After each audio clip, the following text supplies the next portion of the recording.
পাকিস্তানের খাইবার পাখতুনখোয়া প্রদেশের কুররাম জেলায় সম্প্রতি জঙ্গি হামলা ও উপজাতীয় সংঘর্ষের ঘটনা চরম আকার ধারণ করেছে।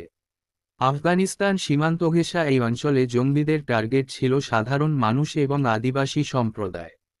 খাইবার পাখতুনখোয়ার কুররাম জেলার এক যাত্রীবাহী গাড়িকে টার্গেট করে জঙ্গিদের হামলায় প্রাণ হারিয়েছেন অন্তত ৩৮ জন।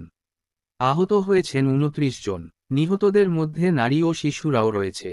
স্থানীয় সূত্রে জানা গেছে, হামলার সময় প্রায় ১০ জন জঙ্গি গুলিবর্ষণ করে। জেলা প্রশাসক নাদিম আসলাম চৌধুরী জানিয়েছেন, এই হামলা সাম্প্রতিক সময়ের অন্যতম ভয়াবহ ঘটনা।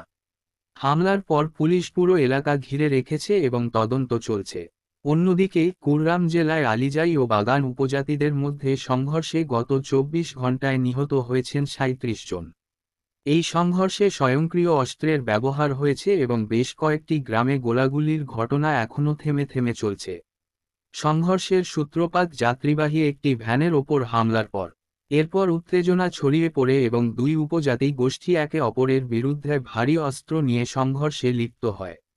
সরকারি সূত্রে জানা গেছে, শান্তি স্থাপন এবং পরিস্থিতি নিয়ন্ত্রণে প্রশাসনের উচ্চপদস্থ কর্মকর্তাদের সংঘর্ষপূর্ণ এলাকায় পাঠানো হয়েছে। তবে এখনও ৩টি এলাকায় সংঘর্ষ চলছে এবং খাল সাদা পারাচিনার মহাসড়ক বন্ধ থাকায় যাতায়াতে বিপর্যয় দেখা দিয়েছে। এই অঞ্চলটি দীর্ঘদিন ধরে শিয়া সুন্নি দ্বন্দ্ব এবং জঙ্গি কার্যকলাপের কেন্দ্রবিন্দু হয়ে রয়েছে। সাম্প্রতিক এই হামলা ও সংঘর্ষ আবারও প্রমাণ করে পাকিস্তানের অভ্যন্তরীণ নিরাপত্তা ব্যবস্থা কতটা ভঙ্গুর। বিশেষজ্ঞদের মতে পাকিস্তানের এই অস্থিতিশীলতা শুধু দেশের অভ্যন্তরে নয়, বরং সমগ্র অঞ্চলে নিরাপত্তার ক্ষেত্রে একটি বড় হুমকি হয়ে দাঁড়িয়েছে।